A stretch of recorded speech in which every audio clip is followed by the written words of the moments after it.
नाही, ज्याही पद्धतीनं त्या बीड जिल्ह्यामध्ये अराजकता निर्माण झालेली आहे आणि तिथल्या माणसांना जगणं मुश्किल झालेलं आहे. राज्यकर्त्यांचा वरदहस्त असल्याशिवाय हे असे गुंड तयार होऊ शकत नाहीत आणि राज्यामध्ये गुंडांचं राज्य तयार करायचं झालं तर त्यांना राज्यकर्त्यांचा वरदहस्त पाहिजे, त्याशिवाय तयार होत नाहीत. आणि म्हणून राजकारणी जाणीवपूर्वक या गुंडांना पोसतात, तयार करतात, लोकांमध्ये दहशत निर्माण करतात आणि अशा गुंडांना पोसणाऱ्यांचा सुद्धा बंदोबस्त झाला पाहिजे. आणि तेच जर राज्यकर्ते असतील, त्यांच्याकडून हे राज्य जर न्यायाची अपेक्षा करत असेल तर मात्र सामान्य माणसाची त्यामध्ये मानसिकता आज राहिलेली नाही. या राज्यामध्ये अराजकता निर्माण झाल्याशिवाय राहणार नाही अशी परिस्थिती आहे.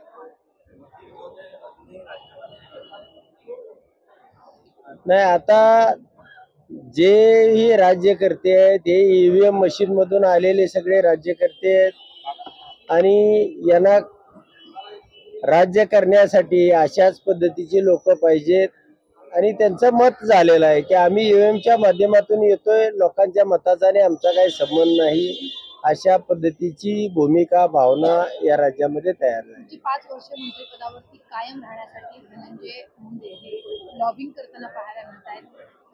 उपमुख्यमंत्री असतील अजित पवार, प्रफुल्ल पटेल, सुनील तटकरे यांच्याशी चर्चा करतात, कसं वाटतं? नाही, त्यांनी तर पहिल्या दिवशी ज्या दिवशी आरोप झाला त्याच दिवशी त्यांनी राजीनामा द्यायला पाहिजे होता आणि ज्यांच्या पक्षामध्ये ते आहेत त्या अजितदादांनी त्यांचा राजीनामा घ्यायला पाहिजे होता. इतकं बदनाम होऊन ज्या वेळेला सरकार तुम्ही चालवाल त्यावेळी सामान्य माणसाचं मन या राज्यकर्त्याविषयी अतिशय वाईट आहे.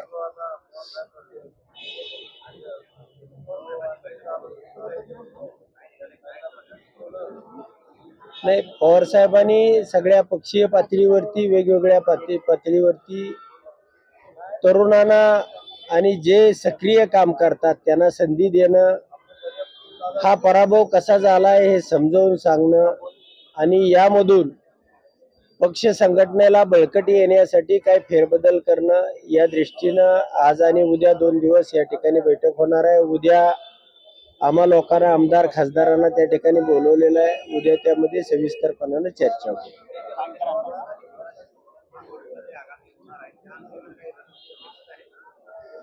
नाही, आता उद्या साहेबांनी काय त्या पद्धतीचा अजेंडा तर अजून तयार झालेला नाही, परंतु पुढच्या निवडणुकीपेक्षा ही मागची जी निवडणूक यांनी ईव्हीएमच्या माध्यमातून घेतलेली आहे तिचा पर्दाफाश करणं, त्याचा शेवट करणं आणि त्याशिवाय पुढे निवडणुका घेऊन किंवा पुढे निवडणुका घेतल्या तरी याच पद्धतीचे निकाल हे सर्वसामान्य मतदाराच्या मनामध्ये आहेत. त्यामुळे पाठीमागे जावं लागणार आहे आणि याचा पर्दाफाश केल्याशिवाय पुढच्या निवडणुका होऊ नयेत असं माझं मत आहे.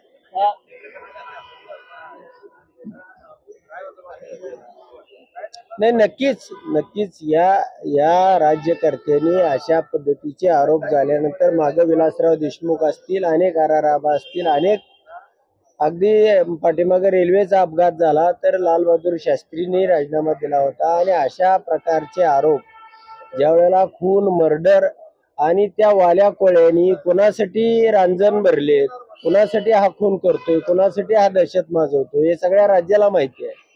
त्यामुळं याची पाळंमुळं खोदून काढण्यासाठी आपण मंत्रिपदावर स्वतःहून राहायला ना पाहिजे आणि कुणी राहणार नाही असं माझं मत आहे.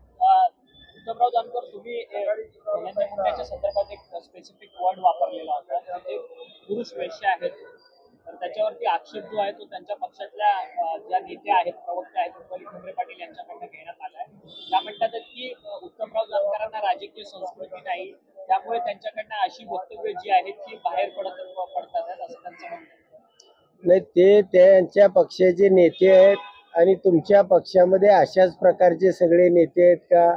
ते काय करतात मग? ओबेरॉय हॉटेल, ताज हॉटेल यांचे सीसीटीव्ही फुटेज का काढत नाही तुम्ही? ते लोकांच्या समोर का ठेवत नाही?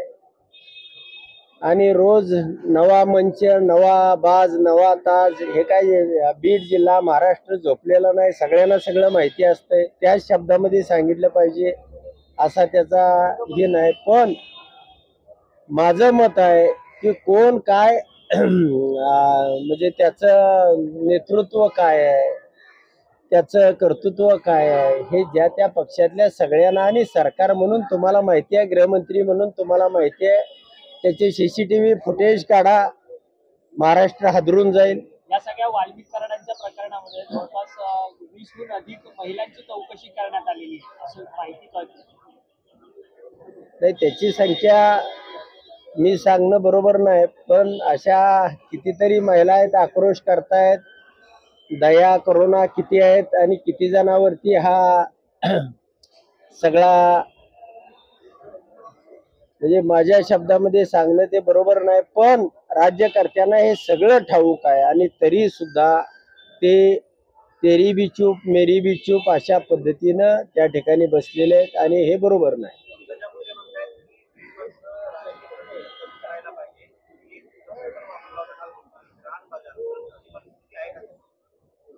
नाही, तुम्ही बीड मधल्या खरं तर तिथल्या लोकांच्या तुम्ही मुलाखती घ्यायला पाहिजे. ज्यावेळी मी संतोष देशमुखच्या कुटुंबियांना भेटायला गेलो त्यावेळच्या लोकांच्या ज्या तिथल्या बीड मधले जे किस्से सांगत होते लोक, आणि त्यामधून मला ही माहिती मिळालेली होती की काय आणि म्हणजे राजा महाराजांनी, राजा ययातीने बी भोग घेतले, त्यालाही 1000 बायका होत्या.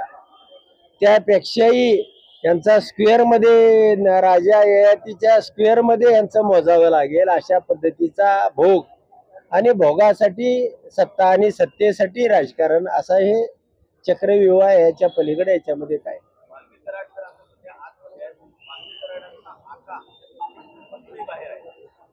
नाही, नक्कीच नाही. वाल्मिक कराडला सुद्धा कशा पद्धतीनं त्याचंही का बाहेर येत नाही, सरकार का रोज भूमिका त्या बाबतीमध्ये जाहीर करत नाही, वाल्मिक कराडकडून तुम्ही चौकशी काय केली हे का सांगत नाही, आणि वाल्मिक कराडचं आणि सरकारचं सेटलमेंट कोणत्या अटीवरती तो सिलेंडर झालाय, तो आतमध्ये आलाय, हेही सरकारनं जाहीर केलं पाहिजे. तेही सरकार करत नाही.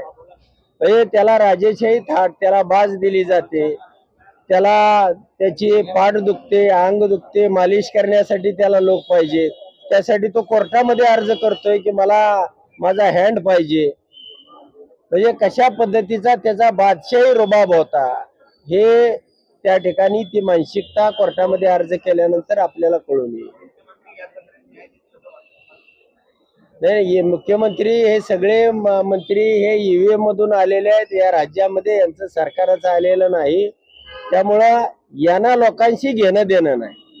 अशा पद्धतीचं या राज्यातलं राजकीय वातावरण आहे. मुख्यमंत्री अजिबात न्याय देणार नाहीत. न्याय हा सामान्य माणसाला उठूनच मिळवावा लागेल आणि तो निश्चितपणानं या राज्यातली जनता एका मुद्द्यावरती उठून उभा राहिल्याशिवाय राहणार नाही. सर, एक शेवटचा प्रश्न.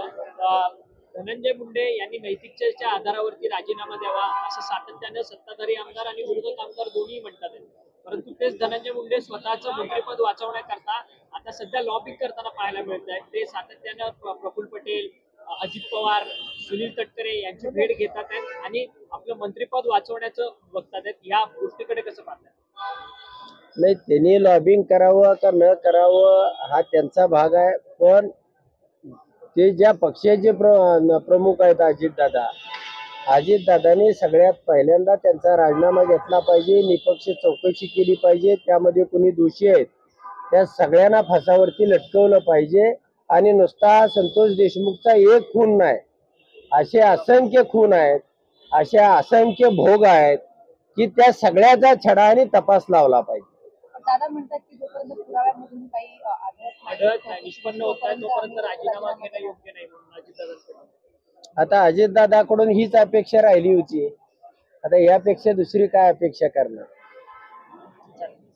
धन्यवाद.